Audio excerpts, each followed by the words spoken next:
Et tout de suite, on va retrouver Héloïse au château de Montpoupon à Céré-la-Ronde. Bah oui, on y va tout de suite parce que le paysage est tellement magnifique qu'on en meurt d'envie.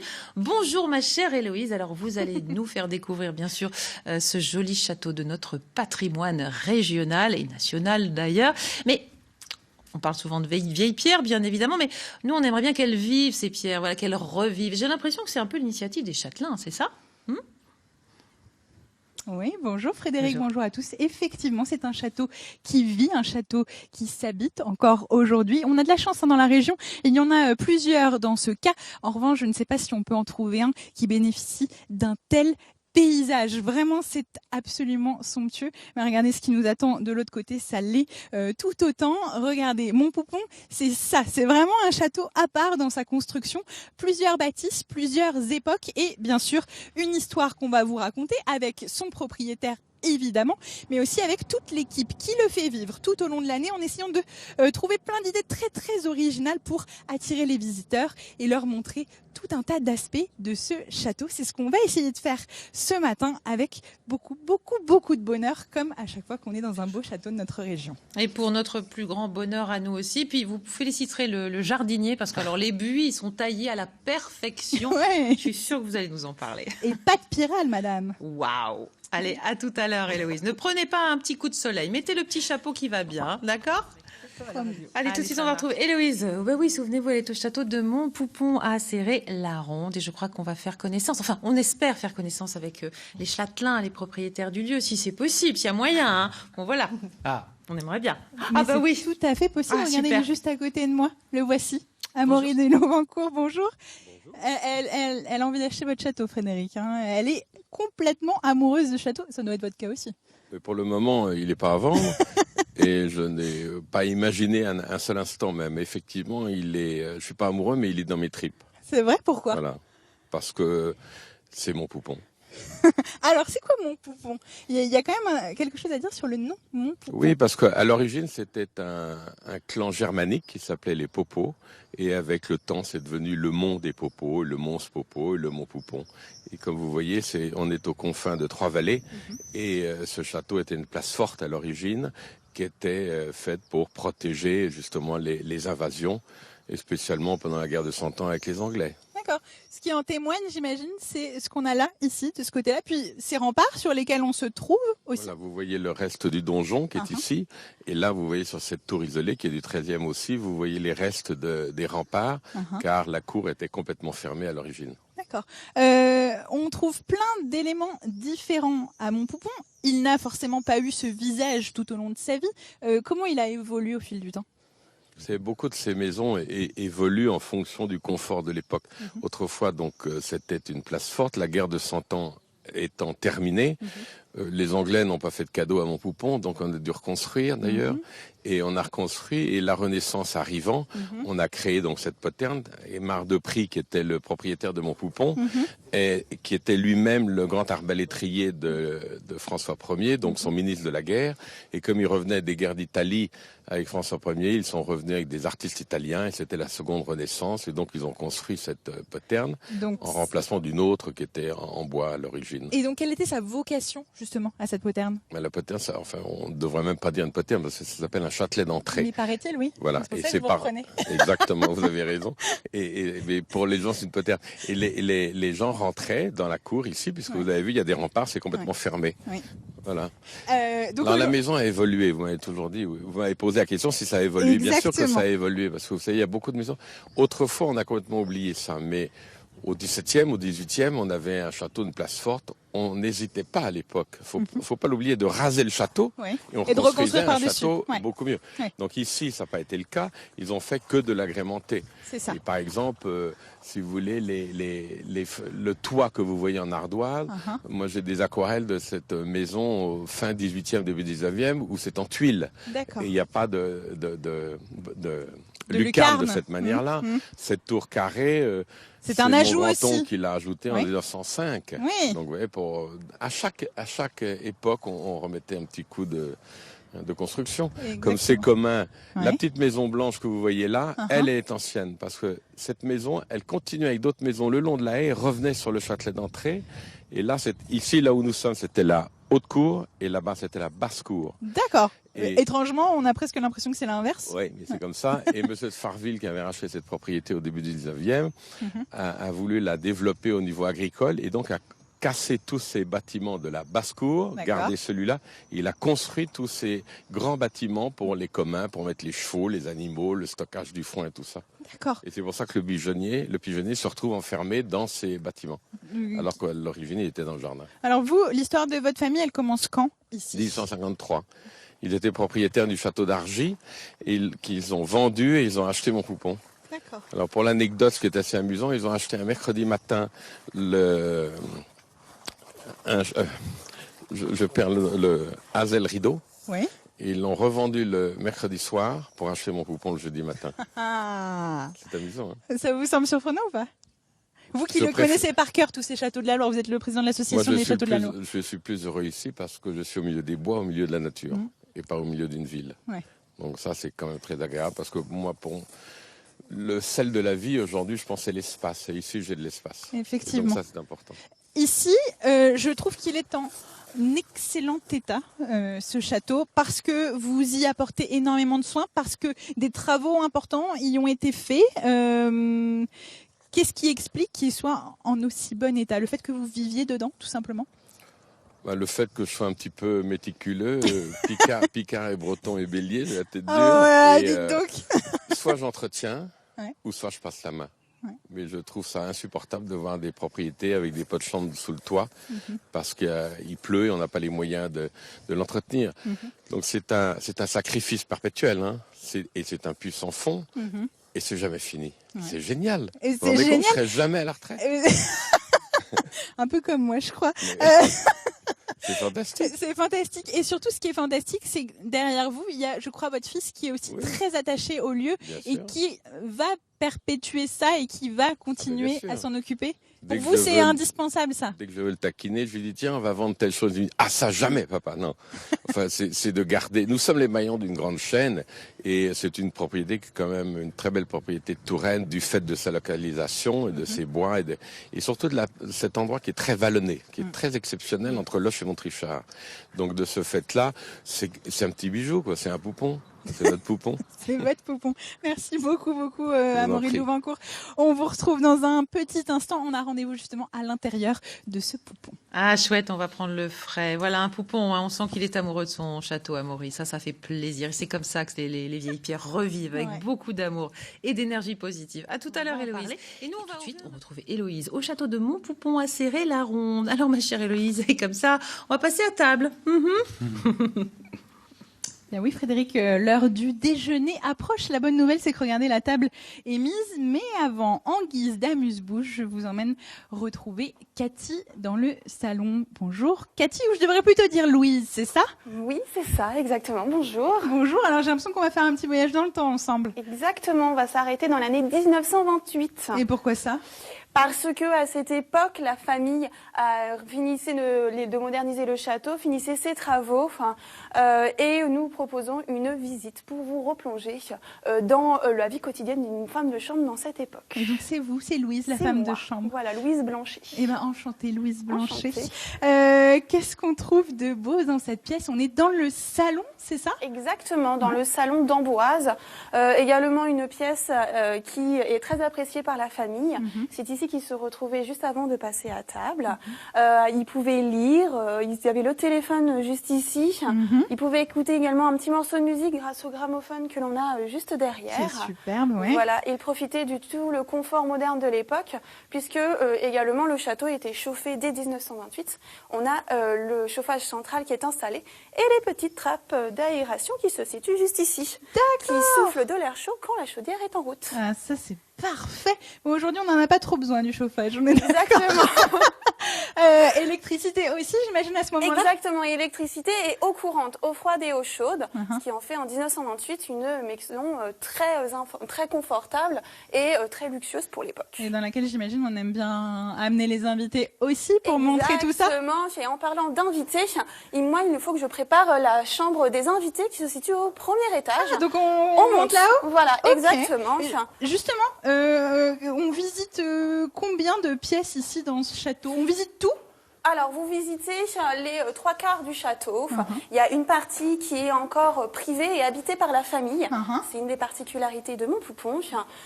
Donc, vous visitez tout le reste du château, on va dire 80%. Et ça représente combien de pièces et qu'est-ce qu'on découvre finalement? Alors, ça représente, on va dire, une quinzaine de pièces.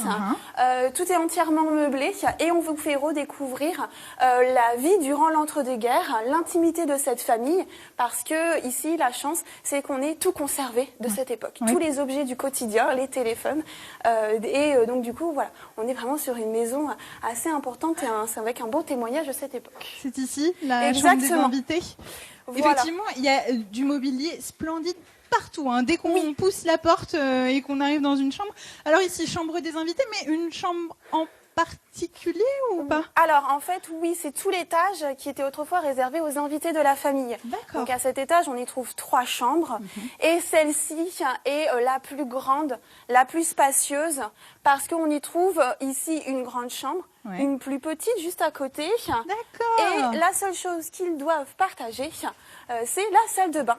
Puisque dès 1928, le château est équipé de l'eau courante, eau froide et eau chaude, et pratiquement toutes les chambres ont un point d'eau ou une salle de bain complète. Et ça, c'est un sacré luxe pour l'époque. On avait quelque chose à faire ici? Exactement, parce que toujours avant que les invités viennent, je dois veiller à la propreté de ce parquet. Et une des choses, c'est donc de le lustrer et d'enlever les petites traces de pas que l'on ne peut y avoir au fur et à mesure. D'accord. Donc j'ai un torchon, j'ai de la cire. Donc j'applique d'abord ma cire. Ok. Hop. Bon. Ça me paraissait déjà pas mal propre, Louise. Oui, mais on ne sait jamais. Mais le souci du détail. Trop propre que pas assez. Et ensuite? Et ensuite, je passe ma galère. Ah, votre galère. Oui, c'est un balai avec dessus un poids qui pèse une douzaine de kilos. Je peux et tester. c'est ça qui me permet de lustrer le parquet. C'est ça Allez-y. qui vous fait appeler ça la galère. Exactement, ça porte bien son nom. D'accord. Ah oui. Et le poids permet en fait de bien faire briller le parquet. Et de faire un bon va-et-vient aussi, j'imagine. Ah oui, je vois que ça porte tous ses fruits. Bien, oui. On pourrait vous engager, vous savez, les parquets, on les fait tous les 3 mois. Donc si vous voulez revenir au château, on fait la même chose pour le parquet et les tomates. Ah, c'est dommage. Ah, je crois que je suis prise. Mais on va jeter un petit coup d'œil très très rapidement à ce confort moderne et à cette salle de bain dont vous parliez. Juste un tout petit aperçu. Regardez par vous-même à l'intérieur. Allez-y. Et toute cette tour, on est d'accord, tous les sanitaires et toutes les douches ont été installés dans cette tour-là. Exactement, ce qui a été beaucoup plus facile pour l'installation des canalisations. Cette tour, en fait, voilà, ils ont mis des petits points d'eau au fur et à mesure des étages. C'était plus pratique. Exactement. Mais c'est une salle de bain splendide où on y trouve une baignoire, un lavabo et surtout elle est très lumineuse. Effectivement. Avez-vous autre chose à faire, Louise? Je dois encore aller en cuisine pour savoir si Marie-Louise n'a pas besoin d'aide. Donc voilà, il faut que je vaque à mes occupations. Eh ben, je vais vous laisser vaquer, mais je crois qu'on va se retrouver justement en cuisine parce que moi aussi j'ai rendez-vous là-bas. Merci beaucoup. Mais vous avez de la chance. Faites attention à Marie-Louise. D'accord, je ferai attention à Marie-Louise. Merci à vous et puis on se retrouve dans un petit instant justement côté cuisine.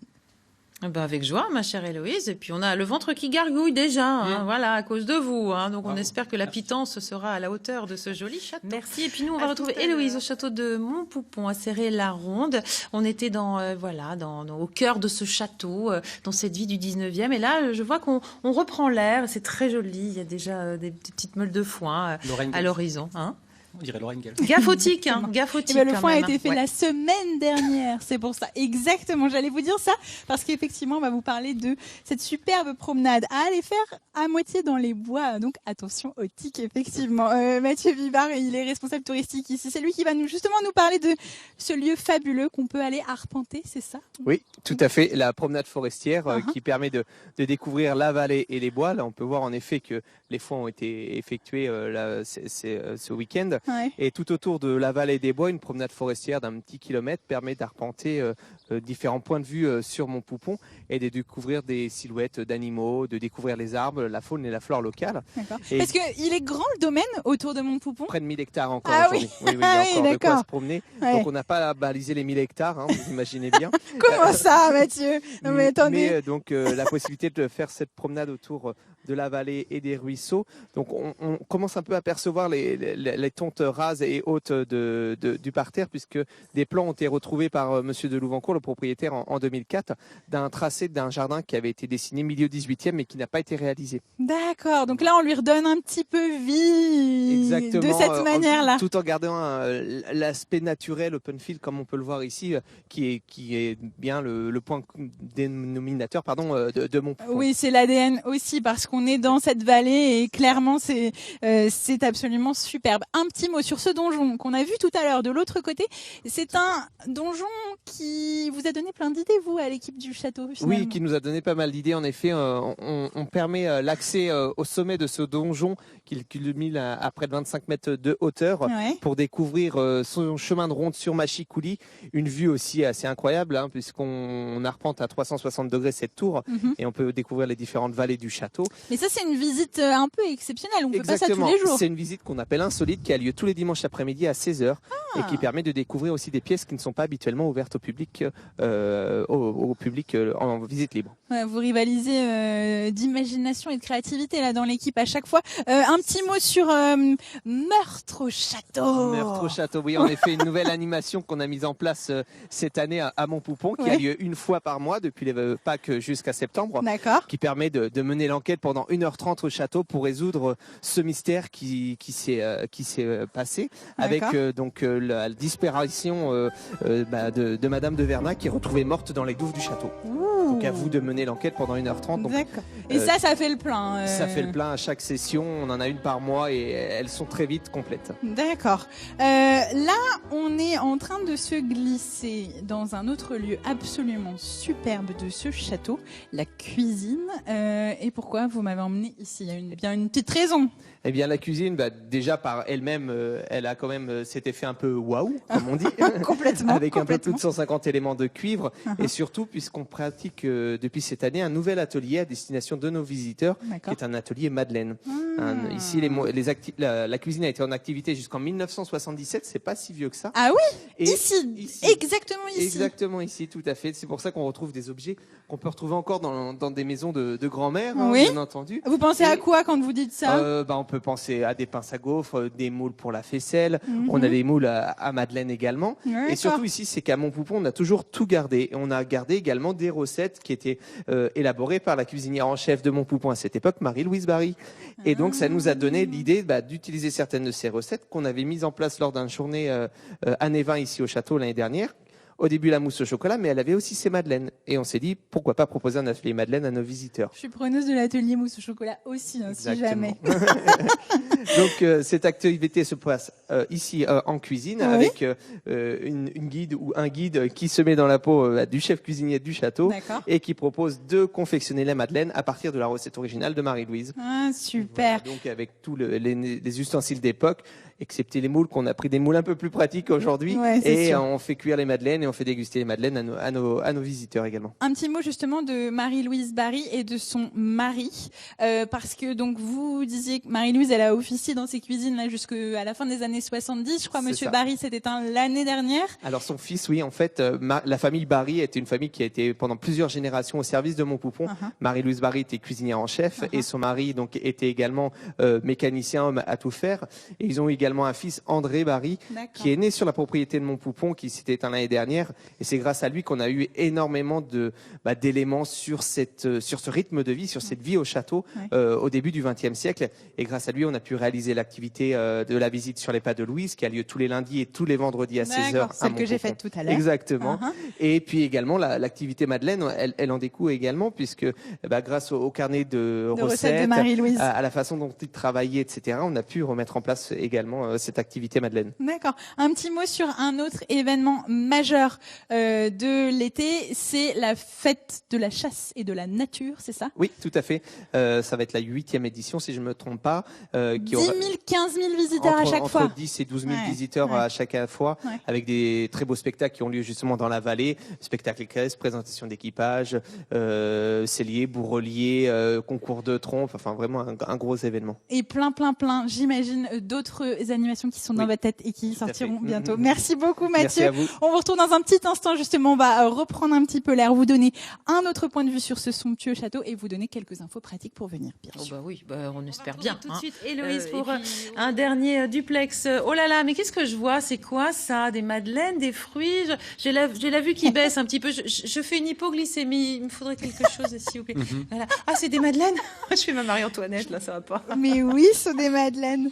Mais regardez, j'ai fait le plein pour tout le monde. Ne vous inquiétez pas, il y en aura pour tout le monde. Je voulais terminer en vous montrant ce château une dernière fois avec ce point de vue-là que je trouve absolument somptueux. J'espère que tout ce qu'on vous a montré vous a donné envie de venir ici. Il y a tellement d'autres choses à voir à la fois dans le château de ce côté-là et puis aussi par ici. Parce que regardez, tous les communs aussi, ils sont très intéressants à venir visiter. Ici, il y a un musée du veneur avec au moins une trentaine de salles à aller explorer. Alors le château de Montpoupon, c'est très simple. Vous allez sur le site internet et vous allez voir, vous trouverez toutes les informations pour venir participer à toutes les visites très variées qui sont proposées ici, Meurtre au château, la visite Années 20, l'atelier de Madeleine, bref, tout ce que vous avez envie de faire. Et puis souvenez-vous, fin août, fête de la chasse et de la nature. Ici, très gros événement. Vraiment, je vous encourage à venir vous perdre dans les bois alentours et venir découvrir ce château.